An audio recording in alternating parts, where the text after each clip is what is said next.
राष्ट्र सह्याद्री, आवाज जनतेचा, प्रयत्न जनहिताचा। आगामी येणाऱ्या बकरी ईदच्या पार्श्वभूमीवर श्रीरामपूर शहर पोलीस व तालुका पोलिसांच्या संयुक्त विद्यमाने बुधवारी सकाळी परेड ग्राउंडवर पोलीस कवायत घेण्यात आली। सध्या शहरासह ग्रामीण भागात कायदा सुव्यवस्था चोख राहावी व शांतता बिघडू नये याकरता पोलीस आपत्कालीन मॉक ड्रिल सराव कवायत करण्यात आला। पोलीस अधीक्षक मुमक्का एम सुदर्शन व अप्पर पोलीस अधीक्षक सोमनाथ वागचौरे यांच्या आदेशानुसार व उपविभागीय पोलीस अधिकारी जयदत्त भवर यांच्या नेतृत्वाखालील पोलिसांची कवायत परेड घेण्यात आली।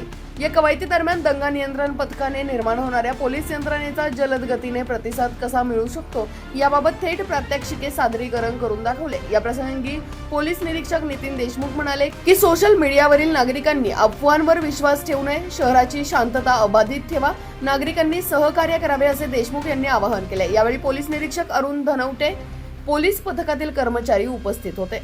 बकरी ईद सणाच्या पार्श्वभूमीवर श्रीरामपूर शहरातील कायदा व सुव्यवस्था अबाधित राखता यावी याकरता पोलीस दलातर्फे आज दंगा काबू योजना सराव योजना राबवण्यात आली।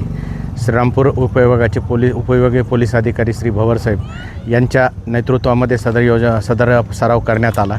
शहरात जर कुठली कायदा सुव्यवस्था जर उद्भवली तर त्याचा मुकाबला करण्यासाठी पोलीस दल सुसज्ज आहे हे याद्वारे खात्री करून घेण्यात आली। वेळोवेळी असे सराव वेळोवेळी चालू राहील। राष्ट्र सह्याद्री, आवाज जनतेचा, प्रयत्न जनहिताचा।